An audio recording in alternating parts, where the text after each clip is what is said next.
یہ سوچ کر کے ہمت ہوگی تو دوبارہ مشغول ہو جاؤں گا۔ یوں سمجھیں کہ اختیاری طور پر جو وقت آپ اللہ کی یاد میں صرف کر سکتے تھے، آپ نے وہ اللہ تعالیٰ کی یاد میں صرف کیا۔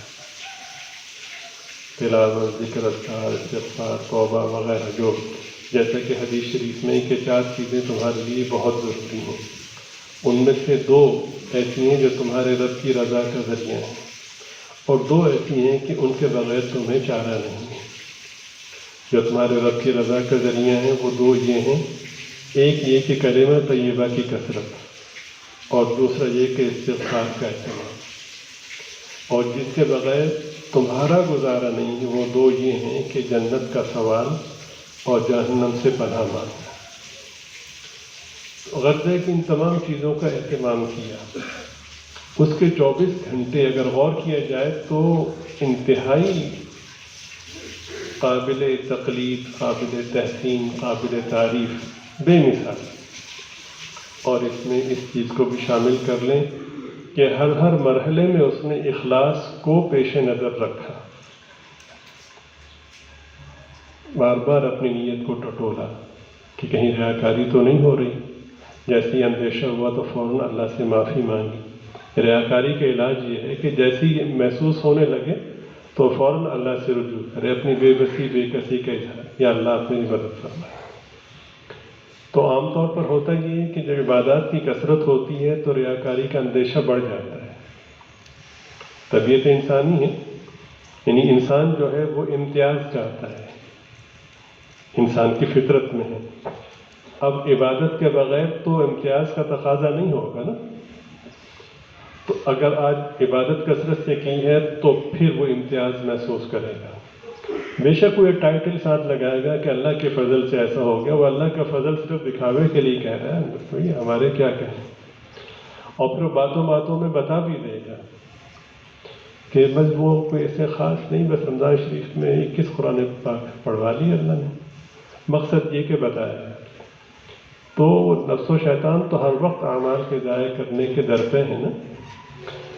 تو اس شخص نے جس کا میں نے تذکرہ کیا، اعمال صالحہ کا اہتمام کیا، اور یوں سمجھیں کہ جتنا ممکن تھا اس نے ایک لمحے کو اللہ کی یاد میں صرف کیا، حتیٰ کہ نیند بھی اس نے اپنی عبادت بنائی اس نیت کے ساتھ کہ اس لیے سو رہا ہوں کہ اٹھ کے تازہ دم ہو کے پھر اللہ کو یاد کروں۔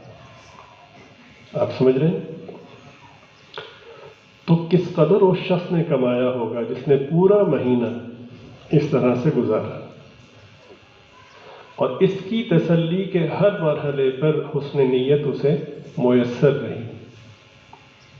سب سے بڑا ڈر یہی ہوتا ہے کہ ریاکاری یا دکھلاوے کی نیت اس کے اجر کو، اس کے عمل کو برباد نہ کرے۔ لیکن یہ اگر قسم کھائے تو خالص نہ ہو، یعنی جھوٹا نہ ہو۔ رمضان شریف میں اس نے اگر 1 کروڑ اعمال کیے تھے تو ہر عمل کے لیے اسے اخلاص میسر تھا۔ ٹھیک؟ لمحہ فکریہ یہ ہے کہ ایسا شخص جس نے سارے اعمال کیے وہ اللہ تعالیٰ کا لاکھ لاکھ شکر ادا کرے، لیکن اس کے سامنے بے توجہ کے ساتھ، لیکن اس کے سامنے وہ سارے لوگ کہ جنہوں نے ایک بھی عمل نہیں کیا، کہاں کروڑوں عمل اور کہاں ایسا شخص جس نے ایک بھی عمل نہیں کیا۔ لمحہ فکریہ یہ ہے کہ اس کے کروڑوں اعمال اس شخص کے بارے میں جو اس کے خیال میں 0 پر ہے، اگر اس کے بارے میں بدگمانی تو دور کی بات ہے، اس کو احساس پارسائی میں اگر مبتلا کر گیا تو پھر اس نے گویا کہ نص قرآنی کی مخالفت کی۔ اللہ نے جسے متقی کہا تھا اس نے اس کو گھٹیا سمجھا۔ لعلکم تتقون، جتنے روزے دار ہیں سب دائرہ تقوی میں شامل ہیں۔ یہ تو موضوع ہے ہی نہیں کہ میں بڑا ہوں، دائیں بائیں دیکھنے کی تو ضرورت ہی نہیں، صرف ایک طرف دیکھنا ہے، جس کا حکم ہے مجھے اس کی طرف چلنا ہے۔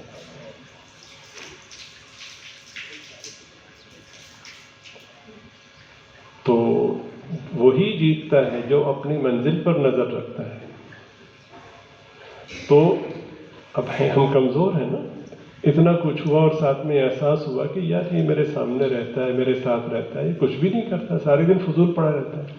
اگر اس نے روزہ رکھا ہے تو جس طرح یہ ولی کامل دائرہ تقویٰ میں شامل ہے، وہ جسے ہم فاسق سمجھ رہے ہیں، وہ روزے دار بھی دائرہ تقویٰ میں شامل ہے. یہ لمحہ فکری ہے. جیسے ہر عمل کے لیے نیت کا استحضار کیا تھا یا اللہ یہ ضائع نہ ہو جائے، اسی طرح ان میں سے ہر عمل کے بعد اور مجموعی طور پر تمام اعمال کے بعد اس کو ٹٹولیں کہ کوئی شخص اگر اعمال میں پیچھے رہ گیا تو میرے دل میں اس کے لیے بدگمانی تو نہیں ہے. اگر بدگمانی نہیں ہوئی تو الحمدللہ دوسرا حصہ یہ ہے کہ میرے دل میں احساس پارسائی اس کے مقابلے میں تو نہیں آیا. ان دو چیزوں کا بطور خاص ہمیں خیال کرنا ہے. اگر نہیں کریں گے تو دائرہ تقویٰ میں رہ کر بھی کہیں ایسا نہ ہو کہ اللہ تعالیٰ ہمیں دائرہ تقویٰ سے خارج کر دیں. اس لیے کہ اعمال کی کثرت کی اہمیت سے انکار نہیں ہے، لیکن اعمال اور ان کے بقا کی ضمانت مطلوب ہے، اور اسی صورت میں ممکن ہے کہ آدمی اپنے آپ کو کسی سے بہتر نہ سمجھے. آپ سمجھ رہے ہیں؟ ہم نے تم پہ روزے اس لیے فرض کیے تاکہ تم متقی بن جاؤ. اور پھر پتہ نہیں کس کا رونا دھونا اللہ کو پسند آ جائے، اور ہم اسی چکر میں ہو کہ میں نے اتنا قرآن پڑھ لی، میں نے اتنی یقیناً یہ مطلوب ہے، سبحان اللہ کیا کہتے ہیں. لیکن یہ بات ذہن میں رکھیں کہ دو آدمیوں کی جیب کٹی. ایک آدمی کی جیب میں 100 روپے تھے اور ایک آدمی کی جیب میں ہیرے تھے. تو دونوں کے نقصان کا فرق تو ہے نا. تو ہیرے جواہرات آپ نے بھر لیے، اب چور سے بچنے کی آپ نے کوشش کرنی.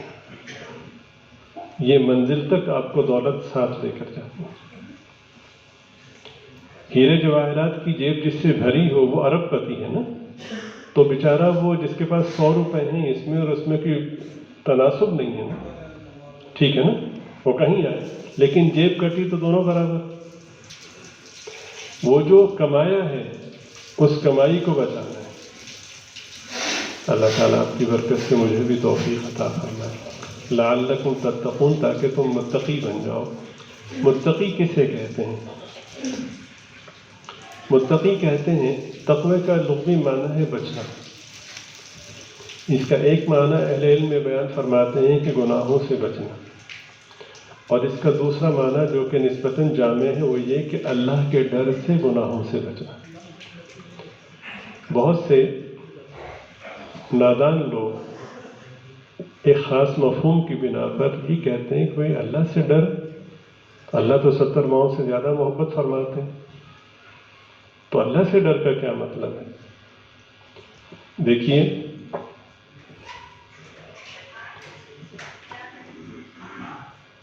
جہاں بھی کسی کو محبت ہوتی ہے نا تو محبت کے ساتھ خوف منسلک ہوتا ہے. یہ طے شدہ ہے. محبت کے ساتھ اس کے چھن جانے کا خوف یہ ہر جگہ ہوتا ہے. اگر آپ کو سمجھنا ہے تم 2 منٹ ٹھہر جاتے ہیں تو آپ کے جو بھی تصورات ہیں محبت ان میں غور کر لیجیے، آپ کو جواب مل جائے گا. ٹھیک ہے؟ مومن کی شان یہ ہے کہ وہ سب سے زیادہ محبت اللہ پاک سے کرتا ہے. والذین آمنوا اشد حبا للہ. محبت کی 2 قسمیں ہوتی ہیں، محبت طبعی اور محبت عقلی. محبت طبعی اس کو کہتے ہیں کہ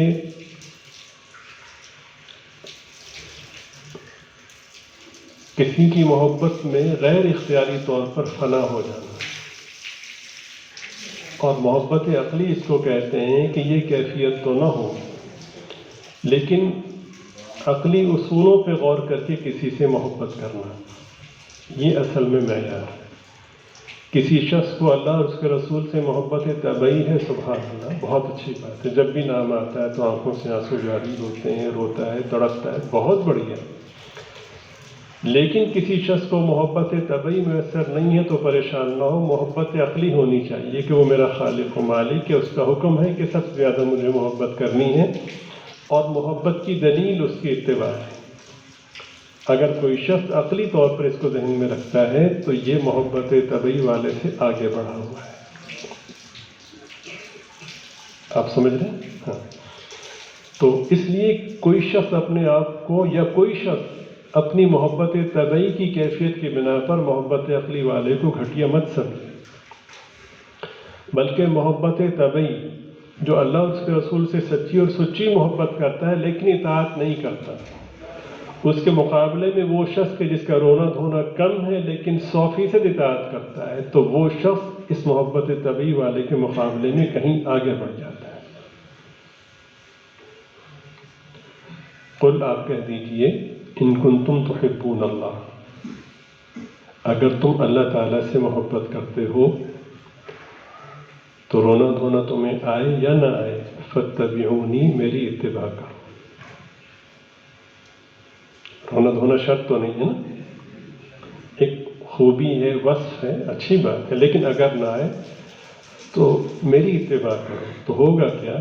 رونا دھونا نہ بھی ہوا، صرف اتباع ہوئی، یحببکم اللہ، اللہ تم سے محبت کرنے کا۔ اب رہی بات کہ مجھ سے تو بہت گناہ ہوئے ہیں، بھائی تم اتباع کرو۔ جب اللہ تم سے محبت کرے گا تو اس محبت کی برکت سے، اتباع کی برکت سے، یغفر لکم ذنوبکم، تمہارے گناہوں کو معاف کر دے گا۔ اور اللہ تو بھی پوچھ سکتا ہے، واللہ غفور الرحیم، اللہ تعالیٰ بہت زیادہ بخشنے والے ہیں، رحم فرمانے والے۔ تو لعلکم تتقون، تاکہ تم اللہ کے ڈر سے گناہوں سے بچو۔ اللہ کے ڈر سے گناہوں سے بچنے کا ایک مطلب تو یہ کہ اگر میں نے نافرمانی کی تو پٹائی ٹھکائی ہوگی، یہ تصور بھی ہے۔ ایک مطلب یہ ہے کہ اگر میں نے نافرمانی کی تو اللہ کی محبت مجھ سے چھن جائے گی، جو میرا سب سے بڑا اور حقیقی محبوب ہے وہ مجھ سے ناراض ہو جائے گا۔ اس ڈر سے اپنے آپ کو گناہوں سے بچا۔ آپ سمجھ رہے ہیں؟ اس کا مطلب یہ ہے کہ صبح سے شام تک جو بھوکا پیاسا رکھا گیا تو اللہ تعالیٰ اپنی سچی اور سچی محبت ہمارے دلوں میں ڈالنا چاہتے ہیں، لعلکم تتقون، تاکہ تم متقی بن جاؤ۔ دیکھیے، نیکی دو طرح کی ہوتی ہیں۔ ایک نیکی ہوتی ہے اطاعت کی صورت میں، نماز پڑھنا، حج کرنا، زکوٰۃ دینا، دیگر اچھے کام کرنا، اور ایک نیکی ہوتی ہے برائی سے بچنے کی صورت میں۔ تو تقویٰ میں اسی نیکی کو بیان کیا گیا ہے کہ نیکی کی دوسری قسم ہے وہ تقویٰ ہے، اس کی طرف ہم تمہیں متوجہ کر رہے ہیں۔ ولی بننے کے بے شمار لوگ نسخے بیان کرتے ہیں، طریقے بیان کرتے ہیں، وہ اس کی ترتیب بتاتے ہیں، تدابیر بتاتے ہیں۔ جناب رسول پاک صلی اللہ علیہ وسلم نے ولایت نہیں، ولایت عظمیٰ، ولایت اعلیٰ کا فارمولہ بتایا۔ حضرت سیدنا ابو ذر رضی اللہ تعالیٰ عنہ کو مخاطب کر کے فرمایا کہ ولا ورع کالکف، ابو ذر، گناہوں سے بچنے سے بڑھ کر کوئی پرہیزگاری، سب سے بڑی پرہیزگاری۔ گناہ کیا ہے؟ مالک کی نافرمانی، نافرمانی پر یہ خوف کہ میرا محبوب مجھ سے ناراض ہو جائے۔ بس اس کی یہ اتنی بڑی نعمت اللہ پاک ہمیں عطا فرما رہے ہیں، تو اتنی بڑی نعمت اگر چند گھنٹے بھوک پیاس کے نتیجے میں